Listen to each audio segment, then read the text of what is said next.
hamba Allah Subhanahu wa taala. Maka mudahnya semakin banyak ilmu yang kita pelajari, mestinya semakin dekat kita dengan Allah.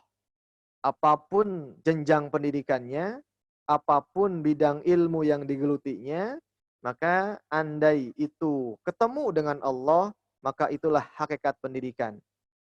Rasul mengatakan, "Manizdada ilman walam yazdad hudan, lam yazdad minallahi illa bu'dan." Siapa saja yang tambah-tambah ilmunya, tetapi tidak tambah kedekatannya, ketaatannya, kebaikannya, maka dia itu akan semakin jauh dengan Allah, dan ilmunya bagaikan al-ilmu bila amalin kasyajari bila thamar. Jadi ilmunya bagaikan pohon yang tidak ada buahnya begitu. Nah, maka kalau kita melihat pendidikan itu adalah sangat penting, sekali lagi ketika situasi kondisi saat ini belum bisa menggapai kepada tujuan ideal yang diinginkan, maka paling tidak kita mesti melihat siapa generasi yang paling hebat, yang paling baik dalam melaksanakan atau mendapatkan pendidikan itu. Tentu ulama sudah sepakat. Generasi terbaik itu adalah generasi sahabat Rasulullah ridwanullah alaihim. Nah, Bapak Ibu sekalian, kita ini sedang flashback dulu ini ke belakang ya. Jadi, sebelum kita mengevaluasi dan juga menyimpulkan ada apa dengan kesalahan pendidikan kita, sudahkah tujuan pendidikan itu kita dapatkan? Maka coba kita tengok dulu. Kita sedang membahas, kita sedang menengok apa yang dulu sempat Rasul sampaikan, Rasul ajarkan kepada para sahabat. Sehingga melahirkan sosok-sosok yang sungguh sangat istimewa. Nah, Bapak Ibu sekalian, kita sedang menghanca gitu ya. Kita sedang membahas tentang poin-poin penting ada apa ya. Pendidikan yang disampaikan oleh Nabi Muhammad kepada generasi as-sabiqunal awwalun, yaitu para sahabat. Nah, ternyata kunci-kuncinya itu ya, yang sedang kita bahas paling tidak itu ada 12 sampai 15 ya. Kita ini masuk yang keempat kalau tidak salah ya. Coba Bapak Ibu sekalian kita lihat lagi. Jadi saya ulang lagi, salah satu kunci sukses bagaimana sahabat mendapatkan predikat as-sabiqunal awwaluna minal muhajirin ya, yaitu generasi yang terbaik. Bapak Ibu sekalian, ini lihat bagaimana kunci, bagaimana rahasianya. Satu, para sahabat itu mereka menghormati perintah Allah dan Rasul-Nya. Itu. Maka jika generasi kita saat ini ingin menduplikasi atau paling tidak mengikuti jejak langkah sahabat yang dikatakan sebagai generasi terbaik, satu, maka kemutlakan kepada siapa saja mesti menghormati perintah Allah dan Rasul-Nya. Ya, sampai-sampai sudah saya ketengahkan bagaimana kisah Zainab, salah seorang sahabat Nabi yang dinikahkan dengan Zaid bin Harith, yang saat itu memang budak, namun memang Rasul ingin melepaskan sekat-sekat gitu. Jadi sekalipun dulu Islam itu sudah dianut, dipeluk, diyakini, tapi masih ada saja bekas-bekas sekat. Oh, ini mah merdeka. Oh, ini budak. Nah, maka Rasul ingin ya melepaskan sekat-sekat itu. Maka datanglah ke Zainab, seorang wanita cantik, bangsawan, keturunan Bani Hashim, masih sepupuan dengan Nabi. Kemudian datang ada maksud ingin menikahkan dengan salah satu anak angkatnya, ya, Zaid ini, ya Masya Allah. Ya sempat saat itu Zainab juga kaget begitu, meminta waktu kepada Nabi, ya. Nah, tidak lama kemudian Allah sampaikan ayat ini, "Wa ma kana li mu'minin wa la mu'minatin idza qadallahu wa rasuluhu amran ay yakuna lahumul khiyaratu min amrihim wa may ya'sillaha wa rasulahu faqad dhalla dhalalan mubina." Masyaallah ya. Setelah kejadian ini maka Zainab langsung ya menerima pinangan Rasulullah atas anak angkatnya yaitu Zaid. Sekalipun nanti dalam sejarah ini nikahnya tidak lama, kurang lebih hanya setahun lamanya, Dan tidak lama kemudian setelah iddahnya selesai, langsung Zainab itu dinikah oleh Nabi Muhammad atas izin Allah Subhanahu wa taala, begitu. Nah, itu yang satu ya. Kemudian Bapak Ibu sekalian, kunci apa? Ya, sahabat itu dikatakan sebagai as-sabiqunal awwalun, generasi yang hebat, generasi yang sukses, begitu. Dalam menjalankan setiap perintah Allah dan Rasul-Nya. Yang kedua, sudah dibahas juga bahwa salah satu kuncinya mereka benar-benar jujur di dalam iman, ucapan, dan perbuatannya.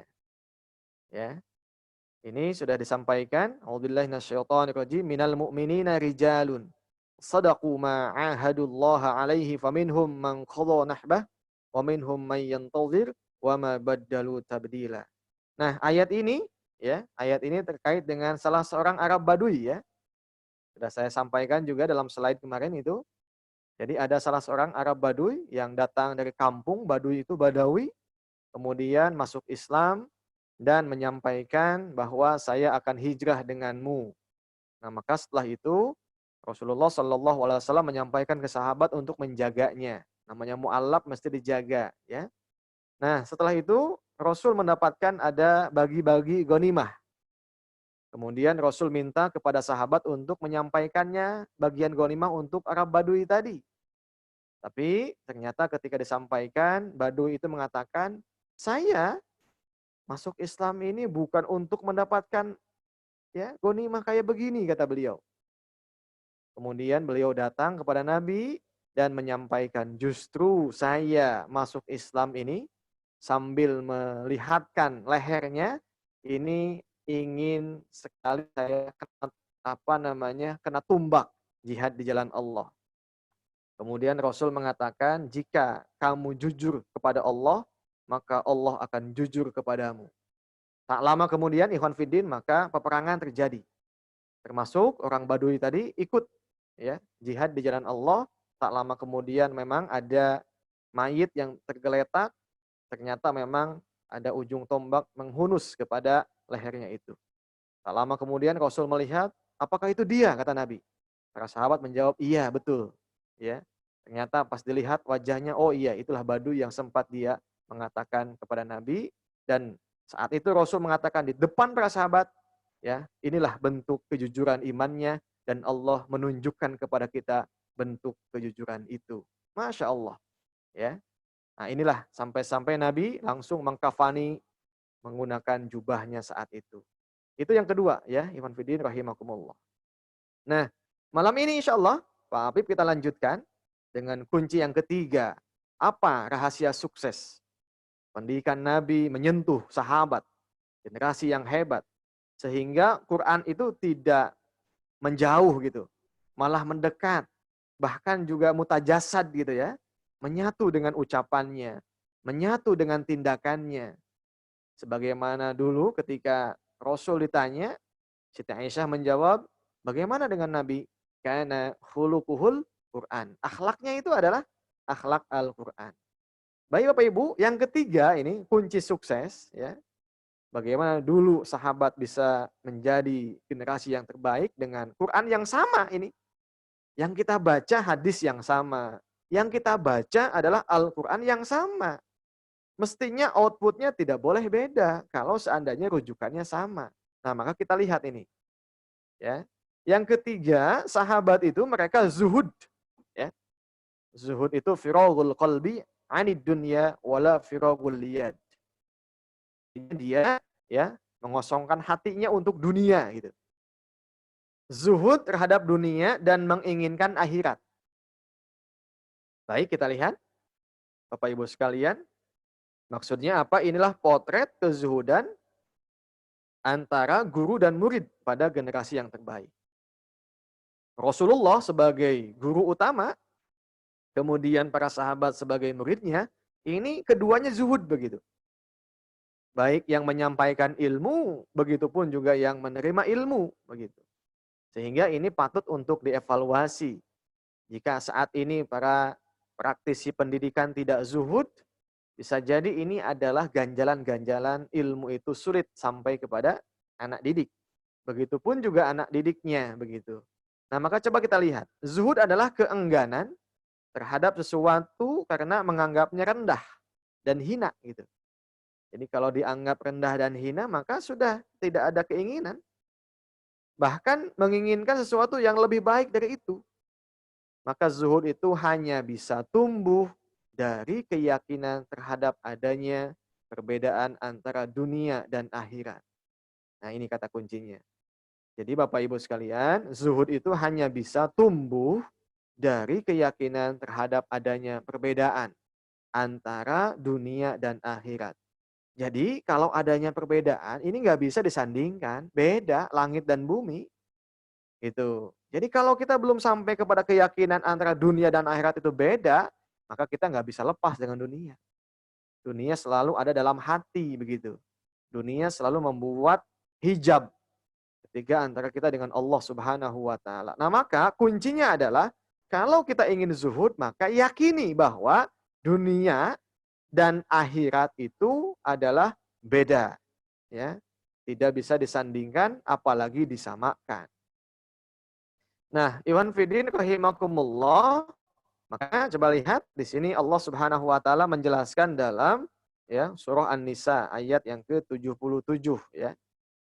A'udzubillahi minasyaitonirrajim. Bismillahirrahmanirrahim. Alam tara ilal ladzina qila lahum kuffu aydiyakum wa aqimus salata wa atuz zakata falamma kutiba alaihimul qitalu idza fariqum minhum yakhshawna an-nasa ka khasyatillah aw ashadda khasyah wa qalu rabbana lima katabta alaina al-qitala laula akhartana ila ajalin qarib qul mata'ud dunya qalil wal akhiratu khairul liman ittaqa wala tuzlamuna fatila. Ya, Ikhwan Fiddin, yang saya garis bawahi itu adalah katakanlah kesenangan di dunia ini hanya sebentar, sedangkan akhirat lebih baik bagi orang yang bertakwa dan kamu tidak akan dizalimi sedikit pun. Nah, Iwan Fiddin rahimakumullah, ini adalah ayat ya ketika Allah Subhanahu wa taala menurunkan kepada sahabat Nabi yang memang ketika dulu masih di Mekah. Kondisi Mekah ini sahabat lemah gitu.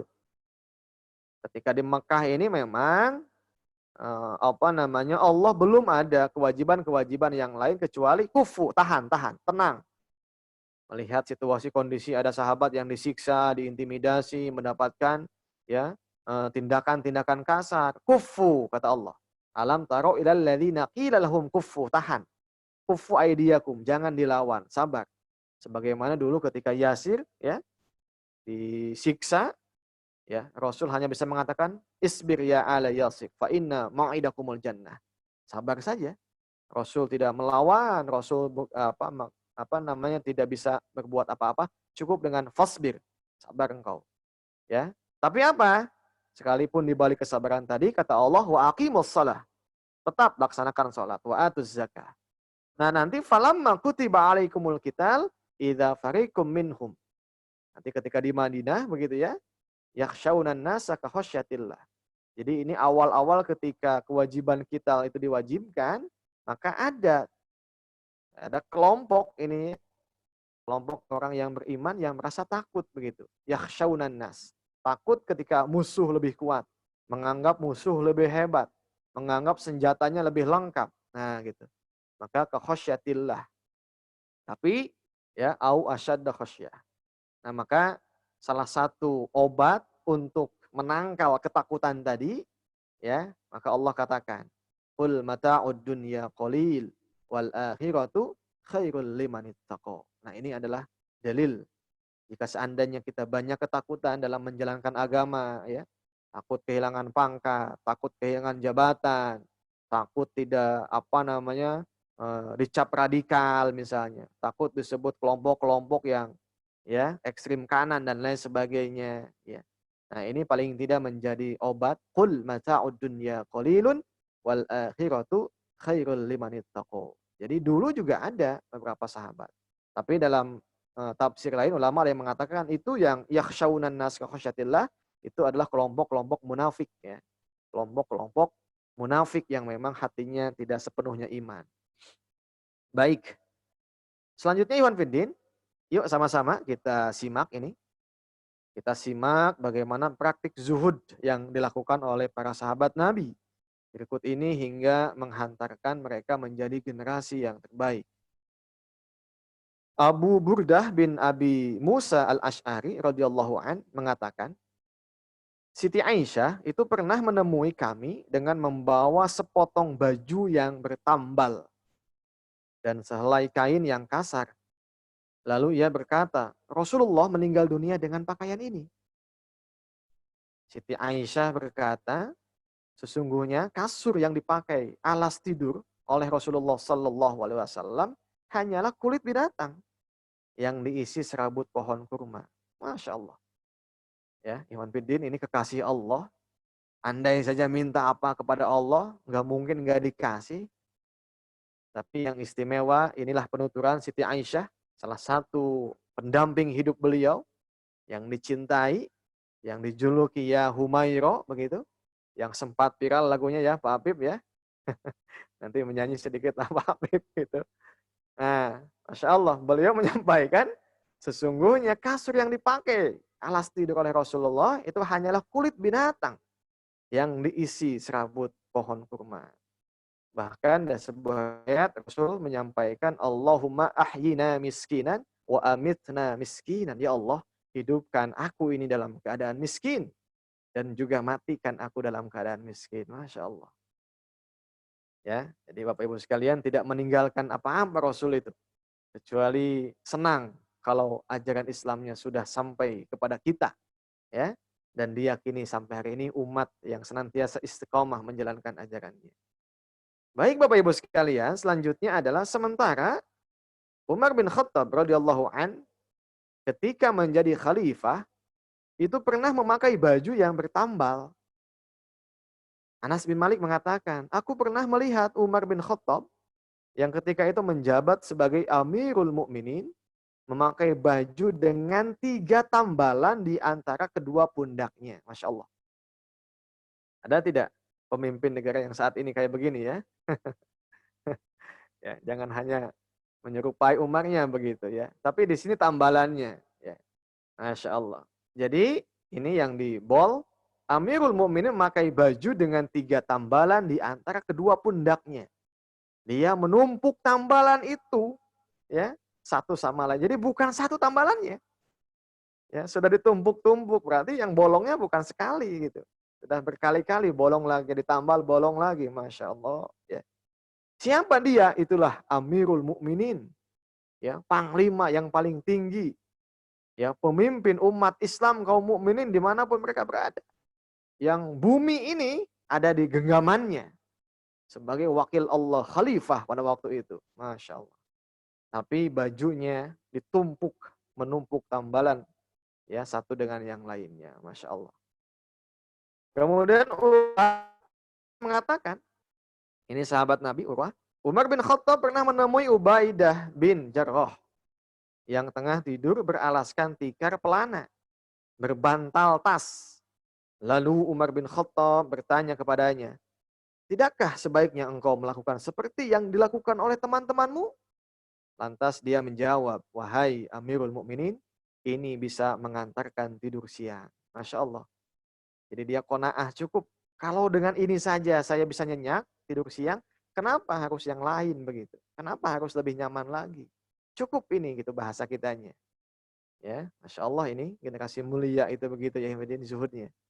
Kemudian selanjutnya sahabat Nabi Ma'mar menceritakan, tatkala Umar bin Khattab datang ke Syam, dia ditemui banyak orang dan para pembesar di wilayah itu.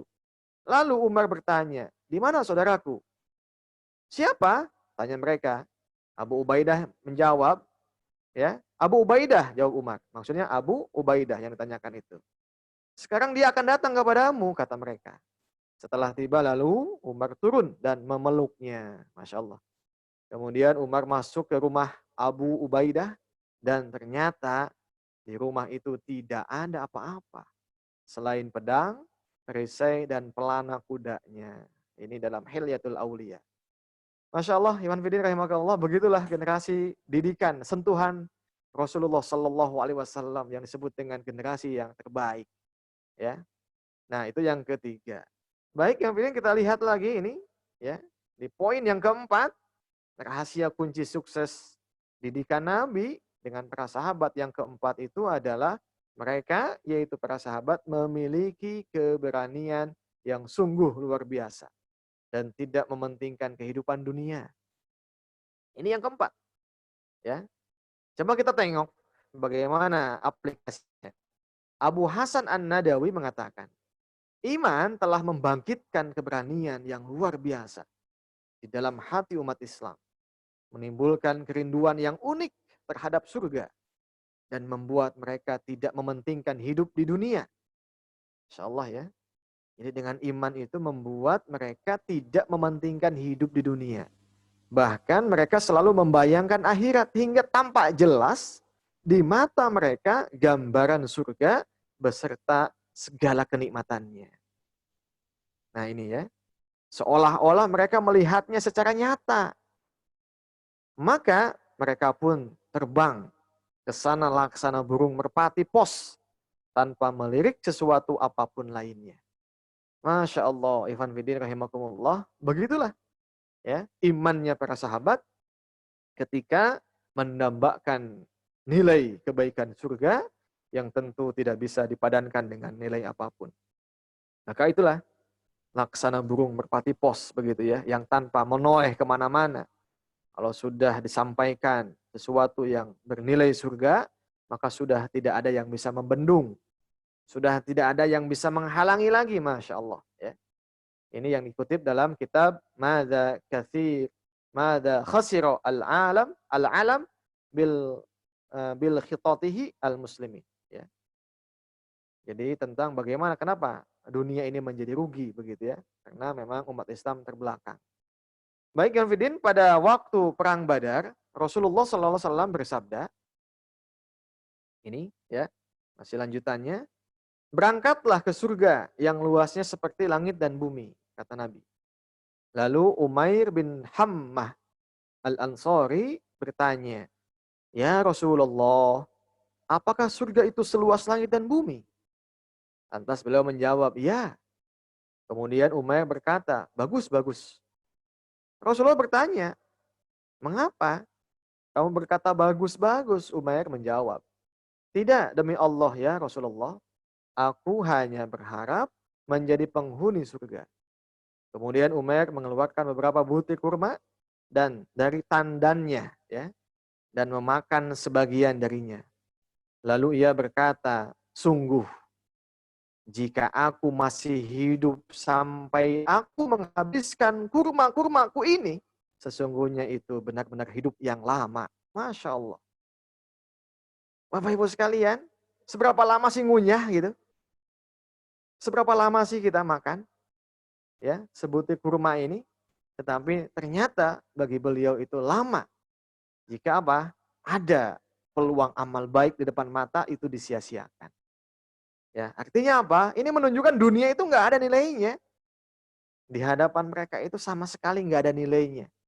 Ya, jadi enaknya, manisnya rasa kurma itu tidak ada apa-apanya. Ya, dibandingkan dengan nikmatnya, ya kesenangan akhirat nanti. Masya Allah.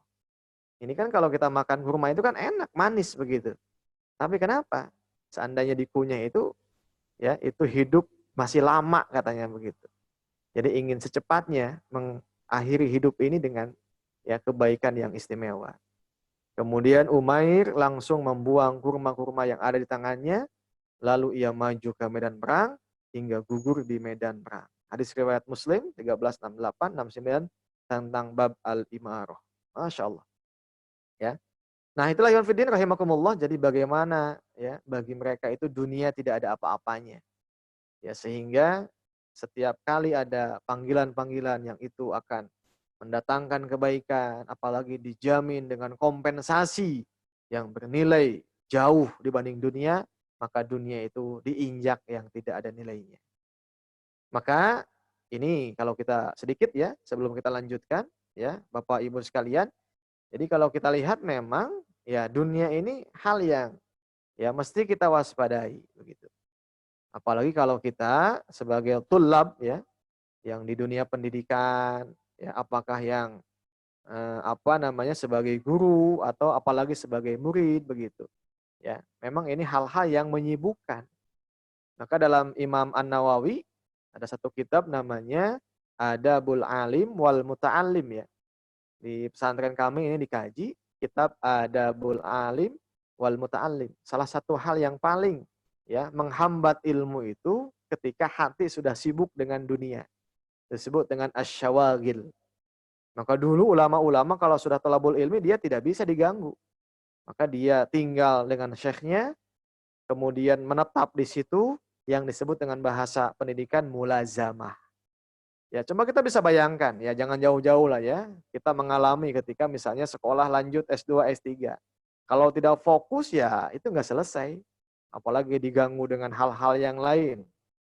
Mau tuh ini ya, Pak Habib masih ingat mungkin ya. Bagaimana matinya ilmu itu ketika ketemu dua paha katanya begitu.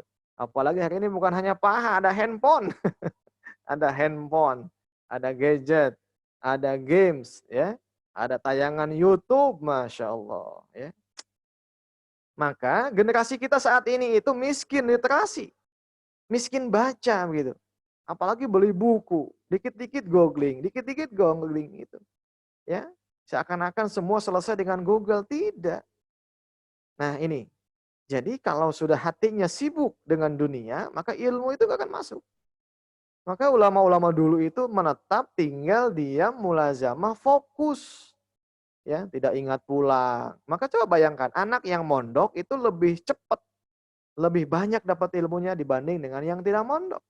Sebab di pondok itu di lockdown setiap saat. Lockdown handphone, lockdown tayangan televisi. Ya. Di samping itu juga ya agenda-agendanya sangat padat. Maka ini jauh. Maka sayang kalau seandainya dunia pendidikan kita hanya sebatas formalitas, tapi hatinya justru malah disibukkan dengan yang lain. Ya, hati-hati kalau sudah anak-anak ini ya selalu ingin mendapatkan nilai gitu, tapi dia malas usaha. Apalagi sampai nilainya itu dikasih begitu ya. Alhamdulillah. Nah ini Iwan Fir rahimakumullah, jadi sekali lagi dunia ini hati-hati ya bisa membuat hijab, apalagi dalam dunia pendidikan.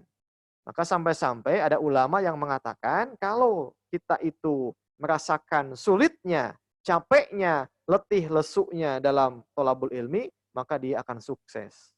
Maka sebaliknya orang yang segala ada, serba mewah, fasilitas lengkap itu juga ya menghambat kepada kesuksesan untuk thalabul ilmi. Nah, ini penting juga untuk dipahami begitu ya. Jadi kalau masih ada pesantren yang nyuci ya, nyucinya sendirinya itu bagus sebetulnya gitu. Ya sekalipun kalau ada laundry ya silahkan saja tapi ya. Tapi biasanya dengan nyuci sendiri itu merasakan begitu. Jadi bajunya nggak seenaknya dipakai. Terus pas habis nanti dia nggak pakai baju begitu. Masya Allah. Nah baik Bapak Ibu sekalian, peserta itikaf online yang dirahmati Allah Subhanahu Wa Taala, kita selesaikan dulu ya. Yang keempat ya, mereka memutus hubungan dengan jahiliyah. Masya Allah. Dan memberikan loyalitas penuh pada Allah dan Rasulnya dan orang-orang mukmin. Nah ini kuncinya nih. Ya, jadi kunci pendidikan pada zaman sahabat yang langsung disentuh oleh Nabi itu memutus hubungan dengan jahiliyah. Jadi kebiasaan bangsa jahiliyah yang sempat mereka alami itu sudah. Kalau sudah Islam itu sudah putus hubungannya. Ya, jadi tidak ada kebiasaan-kebiasaan diulang kembali, apalagi ya melanjutkan tradisi. Ya. Jadi loyalnya hanya penuh kepada Allah dan Rasulnya dan juga orang yang mukmin. Baik, coba kita tengok. Dr. Sayyid Muhammad Nuh mengatakan dahulu begitu seorang sahabat Nabi masuk Islam, dia langsung berusaha untuk memutus hubungan dengan jahiliyah dan melepaskan seluruh masa lalunya yang kelam. Sikap ini bertitik tolak dari firman Allah, "Wabillahi minasyaitonirrajim, la tajidu qauman yu'minuna billahi wal yaumil akhir yuwadduna man haddallaha wa rasulahu walau kanu aba'ahum au abna'ahum au ikhwanahum au ashiratahum ulaika kataba fi qulubihimul imana wa ayyadahum biruhim min wa yudkhiluhum jannatin tajri min tahtihal anhar khalidina fiha radhiyallahu anhum wa radu'an ulaika hizbullah ala inna hizballahi humul muflihun." Kamu tidak akan mendapati kaum yang beriman kepada Allah dan hari akhirat saling berkasih sayang dengan orang-orang yang menentang Allah dan Rasulnya. Ini Masya Allah ya. Ya Bapak Ibu sekalian, ini catatan. Jadi kalau hari ini ada orang yang iman kemudian masih cipika-cipiki atau masih bersahabat dengan orang yang jelas-jelas musuhi ajaran Islam, ini tanda tanya besar ini. Ya. Maka di sini katakan la tajidu qauman yu'minuna billahi wal yaumil akhir yuwadduna man haddallaha wa rasulah. Enggak mungkin, ya. Enggak mungkin ada kecintaan saling menyayangi dengan orang yang jelas-jelas memusuhi menentang ajaran Allah dan Rasulnya. Maka sekalipun orang-orang itu adalah bapak-bapak, anak-anak, saudara-saudara maupun keluarga mereka sendiri. Maka itulah orang-orang yang telah Allah tanamkan iman dalam hati mereka, dia dukung dengan pertolongan darinya, dan dia masukkan ke dalam surga yang di bawahnya mengalir sungai-sungai, sedang mereka kekal di dalamnya. Allah ridho kepada mereka, dan mereka pun ridho kepadanya. Mereka itulah golongan Allah. Ketahuilah sesungguhnya golongan Allah, ala inna hizballah humul muflihun. Adalah orang yang beruntung. Al-Mujadilah ayat 22. Ya, ini dikutip min akhlaqin nasfi jil as-sahabah. Ya, halaman 52. Baik, kalau kita lihat dalam penjelasan Ibnu Katsir, ya, beliau menyampaikan al-jarrah yan'atu lahul alihah yauma badar. Wa ja'ala Abu Ubaidah yuhidu anhu falamma aktsar al-jarrah qasdahu ibnahu Abu Ubaidah faqatalahu fa anzalallahu fihi hadhil ayah la tajidu qauman al-ayah. Jadi kesimpulannya begini, Abu Ubaidah bin Jarrah itu sahabat Nabi benar-benar membunuh ayahnya. Ya, membunuh ayahnya dalam perang Badar pada waktu itu. Memang konteksnya saat itu ya ayahnya akan duluan membunuh begitu. Ayahnya sengaja menghadangnya, maksudnya menghadang Abu Ubaidah yang sudah masuk Islam untuk membunuhnya. Nah ini konteksnya ya, untuk membunuhnya. Tetapi Abu Ubaidah berusaha menghindarinya. Jadi memang yang duluan siapa? Ayahnya. Berambisi ingin membunuh anaknya yang sudah masuk Islam. Tapi Abu Ubaidah menghindar. Nah, namun ketika ayahnya bersikeras untuk membunuhnya, Abu Ubaidah berhasil mendahulunya dan membunuhnya, gitu ya. Jadi bukan mendahului, tapi justru dia menyelamatkan dan tadi menghadang. Ini sesuai dengan ayat Allah, ya. Waqatilul ladzina yuqatilunakum. Waqatilu, perangilah oleh kalian.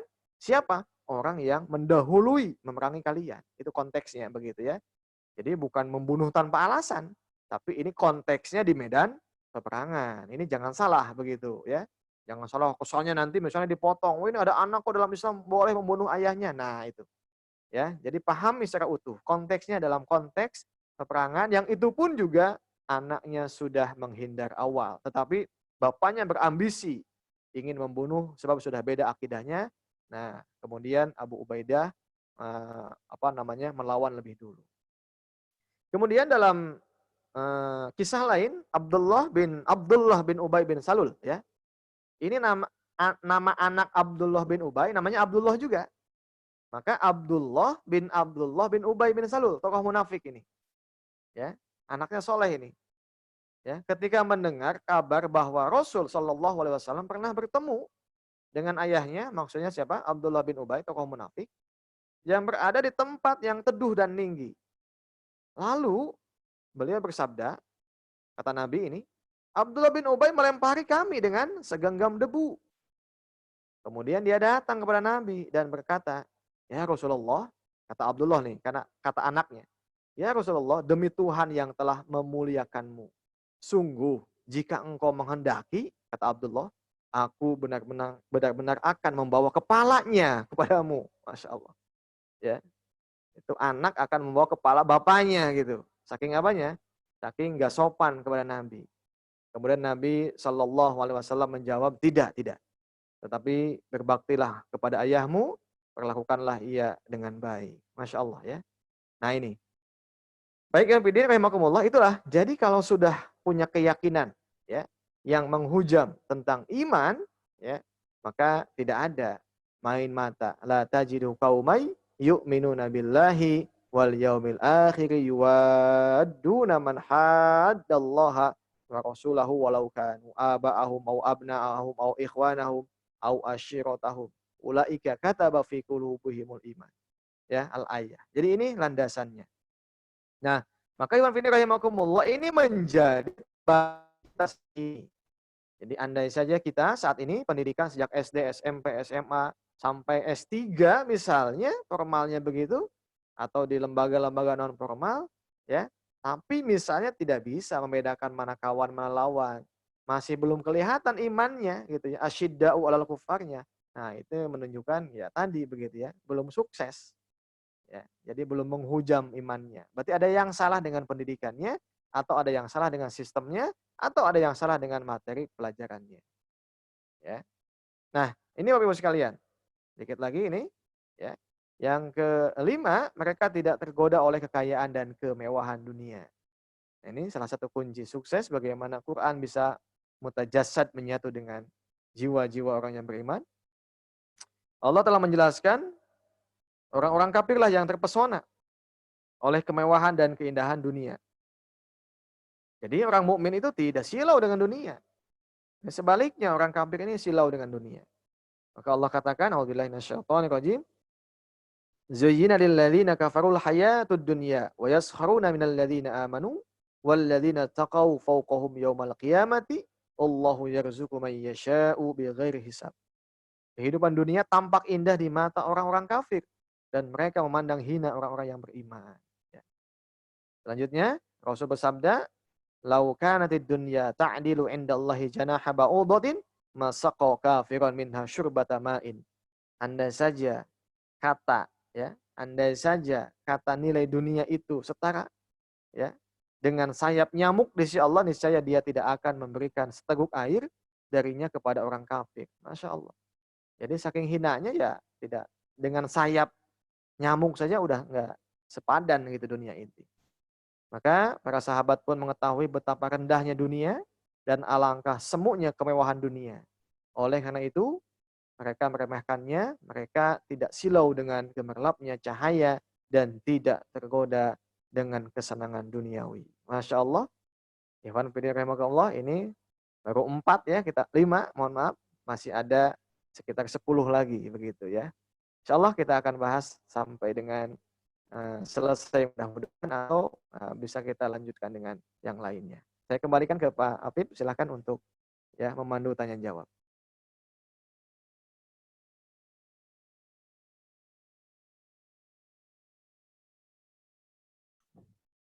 Baik, syukran. Jazakumullah khairan katsira khairal jaza. Alhamdulillah kita sudah mendengarkan, sudah menyimak bersama-sama ikhwan wa akhwat jamaah sekalian. Sudah ada 3 poin ya tadi yang sudah kita bahas, dari mulai zuhud terhadap dunia dan menginginkan akhirat, kemudian memiliki keberanian yang sungguh-sungguh, yang luar biasa dan tidak mementingkan dunia, kemudian memutus hubungan dengan jahiliyah. Ya, saya persilahkan jamaah sekalian, sesuai kesepakatan di pertemuan pertama, jika ada pertanyaan silakan untuk menuliskannya di kolom chat yang sudah tersedia terkait dengan kajian peradaban adab dan pendidikan ini ya. Dan sudah kita bahas tadi terkait dengan bagaimana generasi-generasi terdahulu sudah sukses, kunci-kunci kesuksesan pendidikan dan adab generasi terdahulu yang langsung dididik oleh Rasulullah SAW.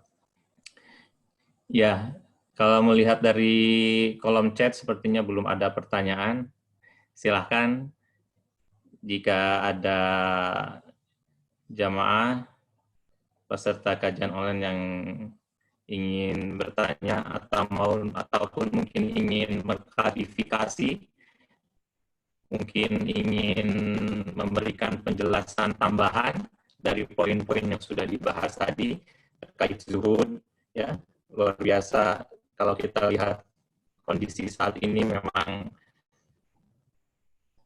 begitu beratnya kita menghadapi dunia ini ya, godaan-godaan, anak-anak kita, jangan anak-anak kita, ya kita orang tuanya terlebih dahulu, apakah kita Iya. sudah zuhud terhadap kehidupan dunia, ya, sudah keseimbangannya kira-kira seperti apa antara dunia dan akhirat, nah, seperti itu. Mungkin berawal dari diri kita sendiri, sesudah cukupkah kita, sudah terilmuikah kita dalam menyeimbangkan antara dunia dan akhirat ini. Silakan, ini ada pertanyaan dari Pak Atep Saifullah, Pak Iya, Ustadz silakan. Haji. Bagaimana menanamkan keberanian untuk kepentingan akhirat? Ya, ini keberanian ini menjadi ya Iya, iya. salah satu istilah tersendiri yang umat Islam saat ini, kita semua, apalagi kita mendidik anak-anak kita terkait dengan keberanian. Untuk ngomong aja susah gitu, nggak mau ya. Untuk mengungkapkan pendapat saja perlu, waduh, keringatnya gitu, keringat bararada gitu, seperti itu. Untuk ngomong saja, Iya. padahal yang diomongkan itu bukan sesuatu yang begitu besar. Silakan nih keberanian untuk bagaimana kita terus bereffort untuk terus memotivasi diri agar teristiqomah ya dalam Iya, iya. kepentingan akhirat. Fadal Ustaz. Ya, baik. Makasih Pak Habib. Jadi memang Bapak Ibu sekalian, ya, kita mesti paham dulu, ya, sifat syaja'ah, ya, sifat keberanian itu apa gitu. Jadi kalau kita lihat dalam konsep Islam, ya, yang disebut dengan berani, kasih sayang, mencintai, ya, itu ditempatkan semua sebagai buah iman. Maka orang yang sudah beriman, sudah imannya itu melekat, maka dia nanti otomatis akan punya keberanian ketika yang disampaikan, ketika yang diperjuangkannya itu adalah al-haq gitu. Nah, ini penting. Jangan sampai justru yang bahaya adalah dia berani kepada yang negatif tetapi tidak berani kepada yang positif. Nah, ini bahaya. Nah, maka modal akan tumbuh keberanian, kasih sayang, saling mencintai, bahkan juga saling menyayangi dengan sesama kaum muslimin, Waduh. ya. Tolong menolong. Itu lagi-lagi buah, ya, buah keimanan.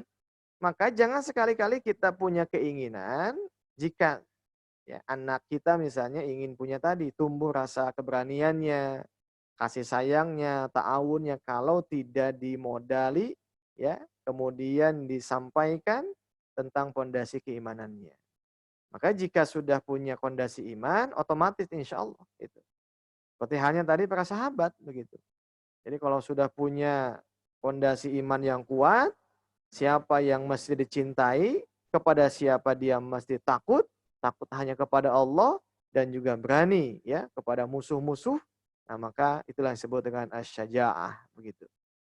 Ya, jadi modalnya adalah yuk sama-sama tanamkan saja tauhid, keimanan kepada anak didik kita, sehingga dengan pondasi itu kita nggak usah tanya kapan dia berani, tapi otomatis nanti buah-buah itu akan tumbuh, ya, dan juga menjadi apa, dinikmati oleh kedua orang tuanya.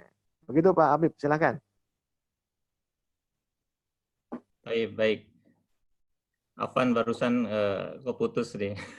Sinyalnya naik Iya, turun iya. di sini. Baik, jamaah sekalian, silakan jika ada pertanyaan, selanjutnya silakan untuk dicatat di kolom chat. Ini dari Ibu Ratna Cahyanti. Iya. Bagaimana cara mempertahankan sikap zuhud dalam menghadapi zaman sekarang yang over sosialita, ya? Ya, ini ada bahasa sosialita nih. Sudah familiar lah ya, khususnya untuk seorang ibu atau wanita. Ya, Iya. godaannya jadi lihat orang lain, aduh gemerlap gitu ya. Betul. Ada kelompok-kelompok ibu-ibu yang sosialita, istilah nggak tahu juga itu definisi sosialita apa. Yang sosialnya aktif mungkin seperti itu ya, sosialita itu. Betul, betul. Ya, sehingga ingin terlihat lebih gemerlap, glamor, dan lebih cenderung untuk menunjukkan sisi-sisi Iya. keduniaan saja. Bagaimana nih sebagai seorang ibu, di sini banyak ibu-ibu semua banyak nih, Bapak-bapak juga Iya, untuk iya. bisa mengadvise ibunya supaya tetap membangun bersama ya rasa zuhud dalam keluarga ini. Padahal Ustaz. Ya, baik ya, Ibu Ratna. Terima kasih ini sudah masuk ya melalui chat pertanyaannya. Jadi begini, ya, sebelum kita akan melakukan sesuatu, pertama yang mesti kita tanyakan itu untuk apa kita melakukan itu. Itu satu. Yang kedua, untuk siapa kita melakukan itu. Yang ketiga, ketika kita melakukan itu apakah ada pahala dengan melakukan itu atau tidak. Jangan-jangan nanti dosa begitu. Nah, ini Bapak Ibu sekalian. Jadi tanya dulu gitu ya. Kita evaluasi, tanya dulu untuk apa, untuk siapa, dan akan mendatangkan pahala atau tidak. Andai saja itu tidak ada manfaatnya, tidak bernilai pahala, apalagi ujungnya hanya mendapatkan dosa, begitu, maka kumpul-kumpul yang tidak ada manfaatnya, kata Nabi, min husni islamil mar'i tarkuhu ma la ya'ni. Tinggalkan saja. Ya. Kalau kita belum mampu dan lain sebagainya, untuk meninggalkan, ya paling tidak ya jaga hubungan komunikasinya begitu. Ya sebab bagaimana apapun begitu, kadang-kadang kita ini kuat sekali ya kondisi lingkungan situasi itu mempengaruhi kepada sikap dan tindakan kita. Terus sekalian ya. Jadi ini apalagi ada sosialita begitu ya yang bersosial begitu. Nah, itu ya ada Pak Agus Gunawan ya saya sapa itu ya Masya Allah. Nah, jadi ya kalimat sosialita ini kan menunjukkan sebetulnya ini memang bahasa-bahasa yang ya sedang ramai lah gitu ya Pak Habib ya gitu. Ibu-ibu yang senantiasa Ya, kumpul-kumpul begitu ya.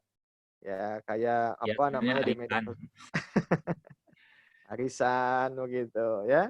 Kemudian juga tadi ya nenteng tasnya, tas apa gitu, jam tangan, sepatunya dan lain sebagainya ya.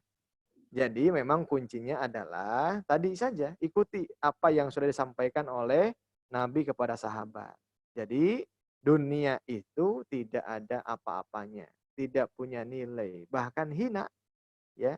Kan dunia itu asal kata dana yadinu dunia, sesuatu yang diinjak, sesuatu yang dihinakan begitu. Maka kalau kita menjadi budak dunia itu harus hina. Ya memang sampai ke pemahaman tadi itu butuh waktu ya Pak Habib ya. Butuh waktu, butuh sakofah yang intensif ngajinya, butuh pengkondisian. Jadi memang iman ini nggak langsung semudah membalikan tangan gitu. Ya, yuk sama-sama. Tapi tidak ada yang tidak mungkin, semua bisa kalau kita mau dan kalau kita mau belajar. Ya. Jadi intinya adalah yuk sama-sama kita lebih fokus untuk akhirat kita, jangan fokus kepada sesuatu yang kita akan tinggalkan. Jadi jangan sampai kita mengumpul-ngumpulkan sesuatu yang pasti ditinggalkan, tetapi yang akan kita temui justru kita malah tidak kumpulkan. Wallahu a'lam bishawab.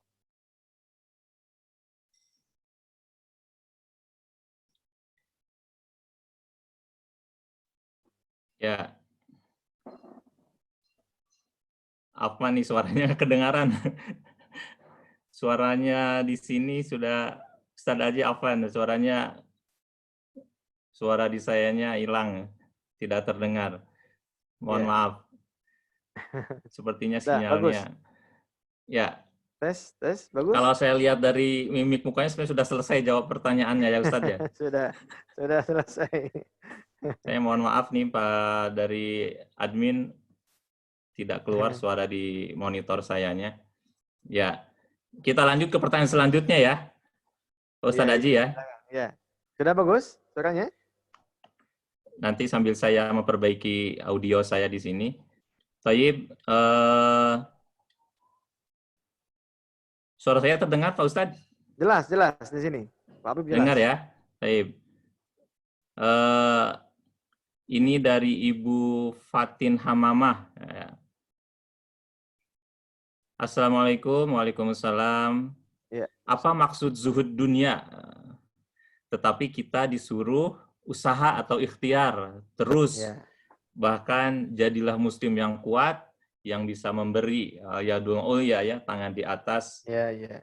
khairun yadi sufla, lebih baik dari tangan di bawah. Ya, Ya, betul ini betul. konfirmasi yang penjelasan tambahan terkait konsep zuhud, antara bagaimana kita hati kita jauh dari dunia, padahal satu sisi kita juga harus menjadi Ya, muslim yang kuat. Tafadhol Ustaz. Afan, Ana ya, sambil memperbaiki audio. Tafadhol. ya baik Ibu Fatin ya. Jadi kalau kita melihat definisi zuhud yang telah disampaikan oleh para ulama, paling tidak Imam Al-Ghazali mengatakan az-zuhdu firaghul qalbi 'anid dunya wala firaghul yad. Jadi yang kosong itu hati ya. Jadi orang yang sibuk hatinya itu yang bahaya, itu yang tidak zuhud. Jadi hatinya yang dikuasai oleh dunia. Maka kalau misalnya dunia dalam tangan yang digenggamannya punya, ya boleh begitu. Sahabat Nabi juga kan macam-macam. Ada setingkat siapa? Sahabat Umar bin Khattab ya. Utsman bin Affan. Utsman itu Masya Allah. Kekayaannya sampai detik ini masih ada dan bisa kita saksikan wakaf Utsman bin Affan itu. Ya, dulu yang sempat membeli sumur Yahudi itu. Itu siapa? Utsman bin Affan. Nah, jadi maksudnya apa? Maksudnya itu hati. Artinya apa? Hati ini tidak boleh dikuasai oleh dunia. Ini sulit sekali begitu ya. Sulit, tapi insya Allah bisa gitu. Ya contoh misalnya ketika kita sholat, ya kadang jasad kita sholat. Ya, kemudian juga lisan kita membaca bacaan doa-doa sholat. Tapi kadang hati dan pikiran ini yang melanglang buana gitu ya. Apalagi kadang-kadang yang belum menikah, yang mau menikah, wah, Masya Allah ya. Terbayang-bayang dengan si dia begitu ya. Ya sampai-sampai ada anekdot begitu ya. Kalau hilang kunci ya sholat aja nanti ketemu kata ketika sholat gitu ya. Nah ini ya para ikhwan sekalian. Jadi yang menjadi catatan konsep zuhud itu adalah bagaimana ya hati kita ini tetap terjaga. Ya, artinya apa? Tidak dikuasai, tidak disibukkan oleh dunia. Nah, tetapi apa yang membuat kesibukan itu ya tadi. Nah, maka kalau seandainya kita ingin zuhud, ya, kemudian dalam waktu yang sama kita juga punya keinginan, ingin beli anu, ya, Bapak Ibu sekalian. Gini konsepnya. Konsepnya supaya bagaimana tetap zuhud, ya, tanya dulu. Itu. Kalau seandainya ini saya membeli jam tangan, membeli handphone yang bagus, punya sepatu yang bagus, kemudian saya tidak fokus, ingat itu terus, nah itu yang membuat disebut dengan ya menjadi melekatkan dalam hati ya. Bahasa agimnya itu melekat dalam hati. Nah, itu. Jadi yang tidak boleh itu melekat dalam hati. Ya, sehingga hati ini tidak bisa dia lepas dari itu. Teringat, terbayang, ya, kemudian sayang, takut, khawatir. Nah, itu. Itu yang disebut dengan melekat dalam hati. Jadi konteks zuhud itu adalah sejauh mana keterpautannya dengan hati, apa yang kita miliki itu. Jadi kalau dunia itu kena sampai membekas dalam hati, nah itu sudah tidak zuhud. Itu. Nah, maka sebelum kita membeli sesuatu, sebelum kita akan melakukan akad sesuatu, maka tanya dulu, apakah ini akan membuat membekaskan, menguatkan hati ya atau tidak? Apakah hati ini sudah siap belum ketika misalnya ya benda-benda yang disayangi itu tidak ada. Nah, gitu ya. Jadi sebelum kita melakukan satu amal, maka tinggal dievaluasi dulu. Andai saja itu akan membuat kita lalai, akan membuat kita itu terlena, akan membuat kita jadi lupa kepada Allah, maka tahan dulu. Jangan dulu kita lanjutkan keinginan itu, ya. Tapi kalau kita sudah bisa, sudah biasa sajalah. Ada nggak ada begitu ya. Nah, itu kita sudah mulai. Tapi memang itu manusiawi kadang ketika beli-beli awal itu ya, selalu ingat. Tapi lama-lama juga insya Allah. Nah ya. Jadi ini pentingnya kita mengupdate ilmu supaya kita bisa ya menjalani hidup ini dengan tenang, profesional, menempatkan sesuatu pada tempatnya ya. Ketika kita harus fokus dengan Allah, maka ya simpan dunia itu pada tempatnya, tidak dibawa ke dalam hati. Ya, begitu Pak Habib sudah bisa menyimak suara Ya, saya? baik, baik. Sudah. Alhamdulillah, Makan alhamdulillah. Silakan. sinyalnya. Baik, syukran. Syukran. Insyaallah Ya, ya. bisa menjawab ya, dari pertanyaan-pertanyaan yang sudah tadi ditanyakan. Kalau masih penasaran boleh nanti via Wafri ya, lewat Ustadz Aji. Karena kita masih banyak pertanyaan ya, berbagi pertanyaan dengan jamaah yang lainnya. Ini Iya. dari ini Ibu atau Bapak Eka ya. Bismillahirrahmanirrahim. Assalamualaikum warahmatullahi wabarakatuh. Untuk Salam. pendidikan bermasyarakat, Baik. dalam pelaksanaan apabila ada yang meninggal, terus melaksanakan tata cara yang seperti dipaksakan, bahkan terkesan sudah membudaya, ya. Padahal keadaan seseorang itu sebetulnya butuh untuk dibantu. Bagaimana untuk menekan kebiasaan seperti itu? Jazakallah khair, Pak Ustadz. Alhamdulillah Ya, tidak nyambung dengan materi. Ini baik, ya baik. Ya, adat ya, ya, kebiasaan nih, kebiasaan-kebiasaan yang ada di sekitar kita. ya. Bagaimana nih untuk meminimalisirnya? Baik, tafadhal Ustaz. Ya, baik. Jadi ini apa namanya, menyikapi kebiasaan, tradisi ya. Jadi intinya ini butuh waktu ya Bu ya, butuh waktu, butuh dialog, butuh pendekatan begitu ya. Ada orang yang memang bisa langsung berubah, ada juga yang memang kadang butuh waktu. Jadi intinya adalah sekali lagi kita butuh ilmu ya. Kita butuh ilmu bagaimana untuk menghadapi situasi tentang budaya-budaya, tradisi yang memang itu sama sekali tidak diajarkan dalam Islam. Tetapi semuanya insya Allah ya, jika kita tetap istiqomah, kita mengkaji, kemudian mengilmui, maka insya Allah amal-amal kita pasti nanti akan ya diikat oleh hukum-hukum syara. Bukan lagi melihat tentang bagaimana kebiasaan atau banyaknya orang melakukan. Yang paling penting adalah sekali lagi bahwa apa yang kita lakukan tentu ada petunjuk dan panduannya.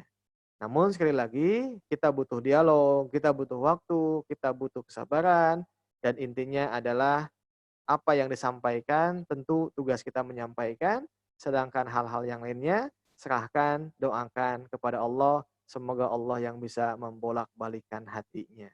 Wallahu a'lam bishawab. Begitu Pak Habib ya, ini Baik, mungkin baik, luar ya gitu. biasa. Ya, begitu ya, Ibu Eka ya. Jadi ya kita tetap berusaha tetap berpegang teguh dengan apa yang kita yakini. Taib, selanjutnya untuk menghemat waktu ini ada dari Ibu Nurani. Bagaimana jika sebagai seorang perempuan yang mempunyai keterbatasan ya untuk mendatangi majelis ilmu dan lebih sering menjadi jamaah YouTubiah. Wah, ini Ya, ya. istilah baru nih ya, jamaah YouTubiah dengan kajian-kajian online dan juga googling. Ya, Ya, ya. kalau Ustaz, gimana nih? Ya, mungkin ini menjadi Ya, bagian banyak juga ya sebagai ya, ya, input ya. dari kajian-kajian seorang muslim. Tafadhal. Ya, memang Bu, saat ini kita dihadapkan dengan kondisi situasi yang memang serba teknologi begitu ya. Cuman kita mesti menempatkan yang namanya teknologi itu hanya sebatas media gitu. Media itu adalah wasilah untuk membantu saja.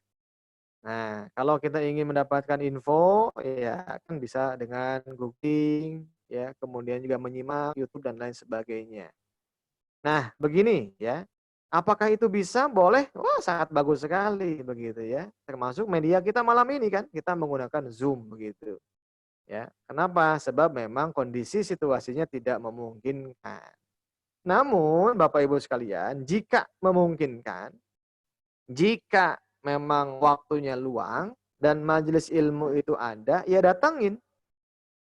Sebab yang namanya mendatangi majelis ilmu itu tetap itu tidak akan bisa ternilai dengan menggunakan media. Ya, sampai-sampai Nabi mengatakan man kharaja fi sabilillah, man kharaja min baitihi fahuwa fi sabilillah. Siapa saja orang yang meninggalkan rumahnya untuk mengikuti taklim, kajian, thalabul ilmi, maka dia fi sabilillah. Ya, jalannya ada pada jalan Allah dan bahkan juga dikatakan malaikat akan senantiasa menaungi setiap langkahnya dengan sayap-sayapnya. Termasuk juga rizkinya akan dicukupkan dan juga dijamin. Nah, ini menunjukkan apa? Saking mulianya thalabul ilmi, apalagi setiap langkahnya pun juga akan dinilai di hadapan Allah Subhanahu wa taala. Jadi Ibu, sekali lagi begini Bu, saya hanya ingin menegaskan ya, ilmu itu ya akan sampai bisa diyakini kalau sudah melewati tahapan-tahapannya. Setiap informasi itu belum tentu bisa jadi ilmu. Nah, maka cara menjadi ilmunya itu harus dikonfirmasi. Hari ini misalnya Ibu baca Google, ya, berita media. Kemudian juga kita menyimak di YouTube, gitu ya. Kita nggak ada di majelisnya, gitu. Nah, maka tetap kita harus fas'alu ahla dzikri in kuntum la ta'lamun. Itu kalimatnya fas'alu ahla dzikri, tanyakan ke ahlul ilmi, bukan ke Google gitu. Artinya kalau Google hanya sebatas media informasi saja. Nah, kemudian kalau sudah ditanyakan, diverifikasi, nah maka itu kita mendapatkan konfirmasi. Nah, kalau sudah dikonfirmasi, maka kita akan mendapatkan validasi dan juga sertifikasi. Nah, gitu bahasanya Bu ya. Maka orang yang misalnya kuliah, sekolah, mendatangi majelis ilmu, artinya itu sedang mengkonfirmasi ilmu. Jadi mudahnya kalau kita dapat info ya yang memang tidak langsung, maka alangkah baiknya kita tanyakan ke ahlinya supaya menguatkan, menenangkan jiwa kita. Ya Bu ya. Begitu. Jadi silahkan ya kalau kita menyimak YouTube dan lain sebagainya itu boleh, cuman tetap supaya menjadi ilmu harus ditanyakan kepada ahli dan juga nanti akan mendapatkan validitas atau validasi yang begitu kuat bagi kita. Wallahu a'lam bishawab. Baik, syukran. Ya, terima kasih jempolnya Ibu Nurani. Iya, Saya kasih alhamdulillah ya. jempol asli ya, ya dari sini. Baik. Alhamdulillah, semangatnya ada, insya Allah ya, tetap protokolnya dijalankan, ada tahapan-tahapannya, verifikasi, konfirmasi, ya. Tidak seperti kita ya berseliwerannya hoax-hoax seperti itu ya. Ya, mudah-mudahan ini menjadi pencerahan untuk kita terkait bagi jamaah YouTubiah. Nah, Taib, syukran Ibu Nurani. Selanjutnya ada Ibu Mia Amalia. Ustadz, Assalamualaikum. Waalaikumsalam. Ustadz, bagaimana kaitan zuhud dengan persiapan tabungan untuk masa depan? Misal, persiapan pendidikan anak, persiapan menikahkan anak di masa yang Nah, akan datang. ya. Nah, ini hampir mirip dengan tadi ya pertanyaannya. Iya, iya, iya. Bagaimana nih? Jangan sampai deg-degan juga nih mau menikahin, tapi nah seperti itu. Iya, Gimana iya. supaya tenang hatinya? Tafadhol. Ya, jadi Ibu yang mesti kita latih tentang zuhud itu adalah hatinya. Ya. Jadi kalau kita misalnya ingin punya dunia, tapi cek dulu ya, hati kita akan bisa siap belum gitu. Tidak bisa apa namanya dikuasai oleh dunia itu. Nah, berarti kalau apalagi kalau ini hal-hal yang sifatnya isti'dad ya, persiapan. Itu sangat sangat bagus begitu. Tapi kan Islam ini sangat apa namanya menyanjung-nyanjung seorang muslim yang al-yadul ulya tadi disampaikan Pak Habib. Jadi tangan di Baik. atas lebih baik gitu ya. Nah, apalagi kalau ini anak kita ya. Jangan sampai suatu ketika kita butuh kemudian mesti pinjam sana sini ya, kemudian juga menyusahkan yang lainnya. Jadi silahkan Bu Mia ya kalau terkait dengan masalah-masalah saving, pendidikan dan lain sebagainya, justru itu adalah menjadi apa namanya kewajiban kita menyiapkannya. Tapi bukan berarti tadi begitu ya. Nah, jadi lagi-lagi fokus kita kalau sudah bicara masalah zuhud sebagaimana tadi sahabat Nabi, jadi itu sikap kita bagaimana menempatkan dunia itu aja sebetulnya. Sikap kita dalam menempatkan dunia tapi tidak sampai dunia itu menjadi ya budak. Kita menjadi budak dunia itu tadi. Jadi intinya di situ sebetulnya. Jadi bagaimana sikap kita menempatkan dunia dan hati kita ketika menyikapi dunia tadi. Ya, Allahu a'lam bishawab. Insyaallah. Masya Allah. Subhanallah ya. Ini perlu latihan nih, Iya, masalah betul. sikap ini ya. Dan sikap ini kalau menurut teori perilaku, wah ada jempol lagi, ya, syukran jempolnya, jempol lagi. Saya kasih jempol asli. Kalau menurut teori perilaku, atau dalam teori ilmu pendidikan, sikap itu adalah lahir setelah adanya kognisi ya, setelah Ya. kita terilmui, setelah kita paham terkait dengan apa itu zuhud. Nah ini momen kita nih, kita ilmui diri kita terkait zuhud, baru kita berlatih sikap kita untuk berzuhud itu seperti apa. Subhanallah. Jadi setelah kita sikap terhadap dunia seperti apa, baru kita sikapnya sudah positif, lalu perilaku kita pun afeksinya ya, lalu perilaku kita pun bisa mengikuti dengan apa yang sudah kita yakinkan. Taib, terima kasih Ibu Amalia. Kita berlatih bersikap zuhud ya mulai saat ini, insya Allah. Dari selanjutnya pertanyaan dari Pak ya, Mutasodirin. Ya. Assalamualaikum warahmatullahi wabarakatuh. Waalaikumsalam. Apa korelasi antara zuhud dan qanaah dalam kehidupan ini? Kemudian ada input juga masukan kajian seperti ini, harapannya terus berlanjut seusai Ramadan. Insya Allah ya. Masya Allah. Semangatnya Iya, kita iya, iya. tampung, kita jaga mudah-mudahan. Kepada Ustadz, Amin. apa sih korelasi antara zuhud, ada qanaah nih dalam kehidupan ini? Apakah ini satu barang berbeda atau tipis-tipis atau seperti apa nih antara zuhud dan qanaah ini? Ya, iya. Ya, baik Pak Mutasodirin, Masya Allah ini ya, Pak Habib nanti disapa juga ini banyak sekali ini dari Ya, Bandung, nanti kita akan minta begitu ya beberapa jemaah. Jadi begini Pak ya, jadi kalau zuhud itu tadi bagaimana sikap hati yang tidak boleh terpaut begitu ya. Sekalipun makomnya sangat tinggi dan sulit, tetapi insya Allah kita harus berlatih tadi ya, belajar.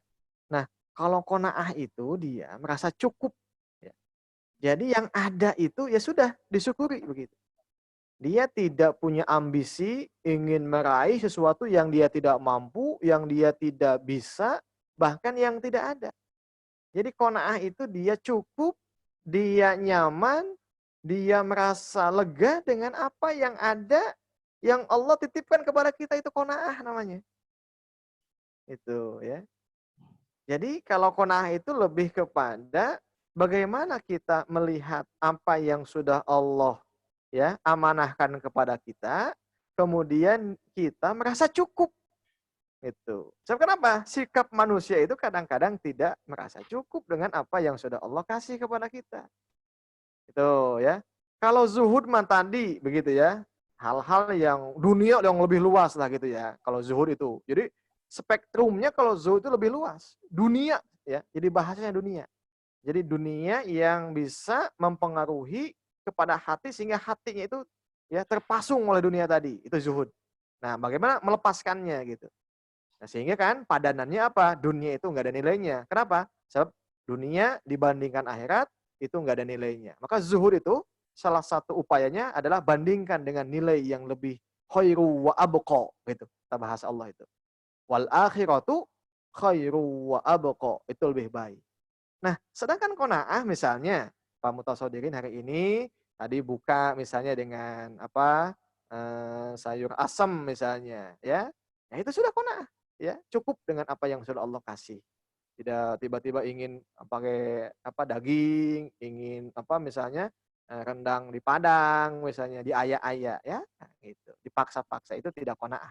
Jadi qanaah itu kita merasa cukup dengan apa yang Allah anugerahkan dan itu kita nikmati dengan penuh keimanan. Itu qanaah namanya. Wallahu a'lam bishawab ya.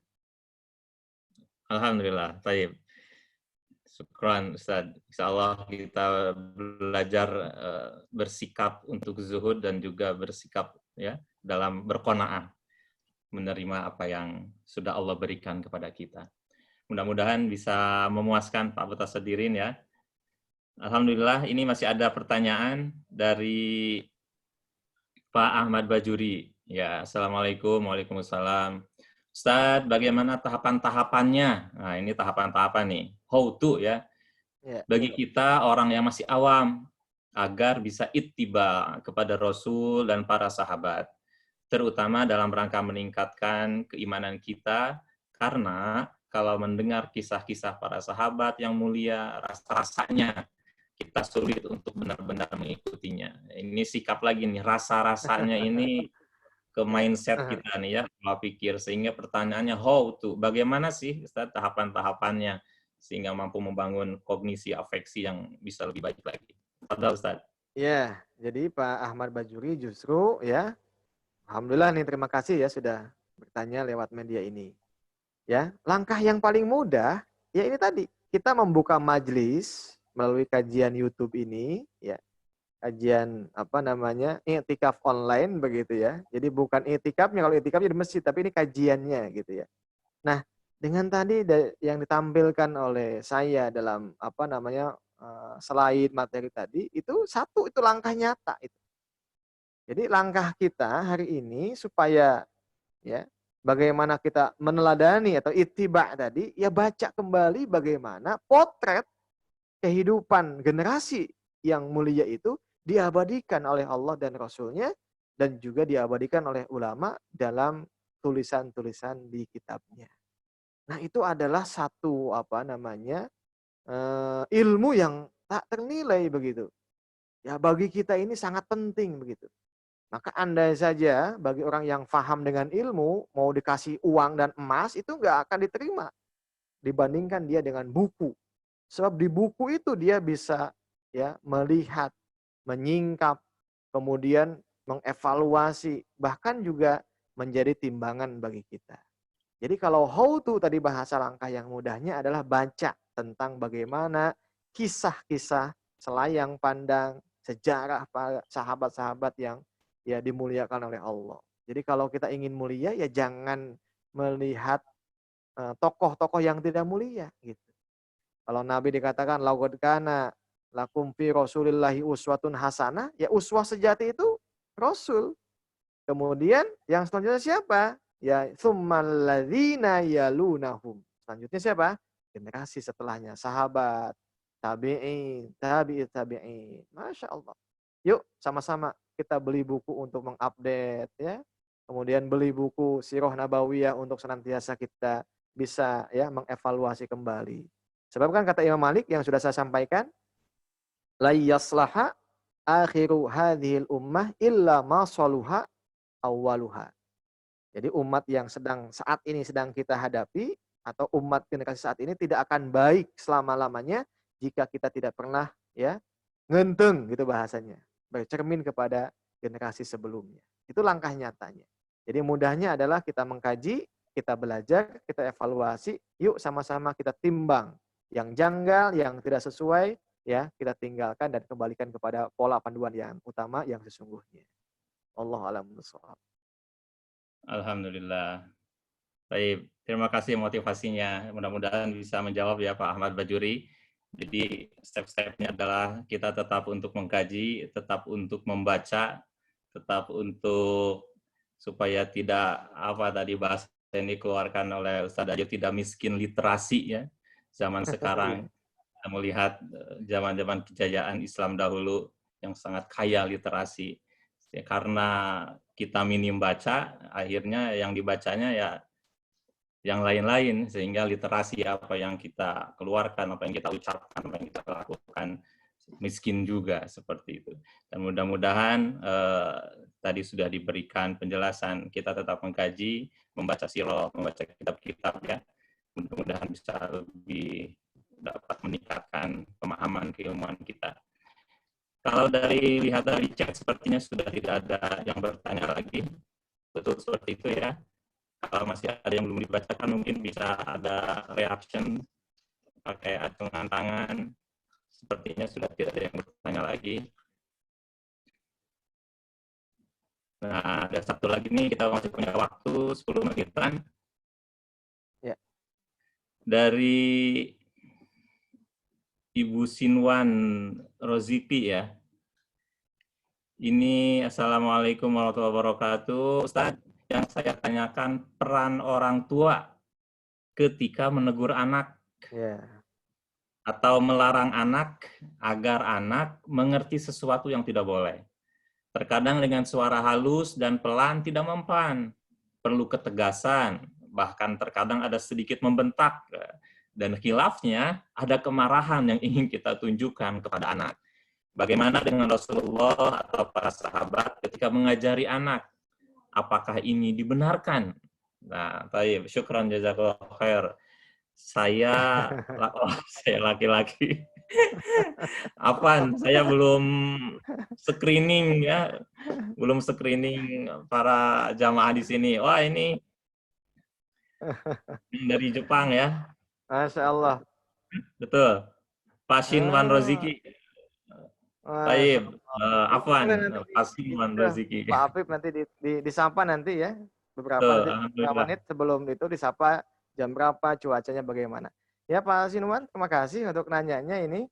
Ya, jadi begini ya. Jadi kalau kita melihat dan membaca parenting nabawiyah, ya, Bapak Ibu sekalian, apa yang kita ucapkan, apa yang kita lakukan itu jangan sampai datang yang dikuasai oleh hawa nafsu. Tapi itu harus betul-betul tulus, ya, tulus, datang dari hati kita, ya, insya Allah itu.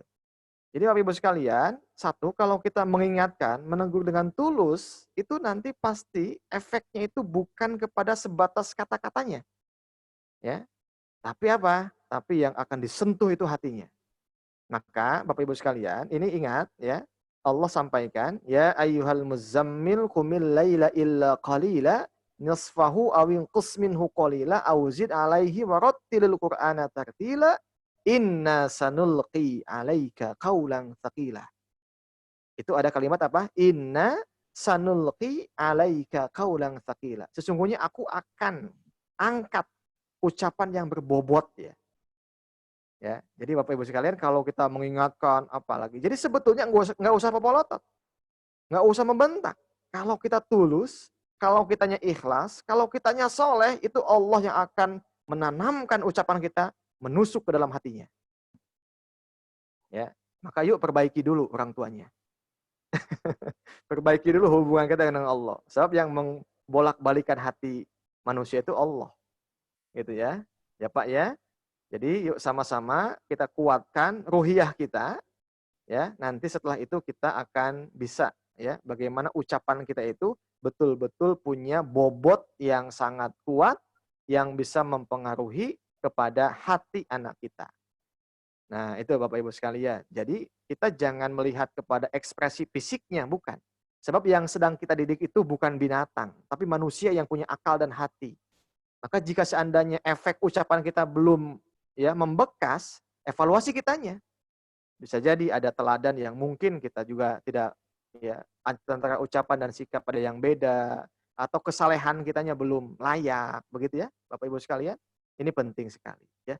Jadi intinya tetap nggak usah membentak ya, tapi doakan saja, ya Allah, mudah-mudahan Engkau yang akan membolak-balikan hatinya, Engkau yang memudahkan ya. Doakan saja setiap kita misalnya mengingatkan, terus ingatkan ya Pak ya. Begitu Pak ya. Wallahu a'lam bishawab. Masya Allah, syukran. Jazakumullah khairan katsira. Pak Sinwan Roziki, begitu ya. Jadi kembali ke orang tuanya dulu. Solehkan dulu orang tuanya, baru berdoa dulu. Lalu insya Allah nanti Allah akan turun tangan langsung untuk menyejukkan anak-anak kita. Iya, iya. Ini ada seungkapan dari seorang dai juga. Kita itu sering ngobrolin Allah, menyebut kata Allah, tapi jarang ngobrol sama Allah. Gitu. Seperti itu. Betul. Jadi ada dialog-dialog keimanan dulu yang sehingga kita memiliki qaul yang tsaqila tadi, memiliki ucapan-ucapan yang berbobot. Sehingga nanti anak pun insya Allah tidak perlu popolotot gitu ya dalam mendidiknya. Iya. Nah, terima Disapa dulu kasih. Pak Habib, mohon maaf itu Nah, bisa ini Pak Sinwan, diaktifkan. silakan Ada Pak di Haji sini ingin nggak? menyapa siapa nih? Pak Sinwan bisa di-unmute, silakan.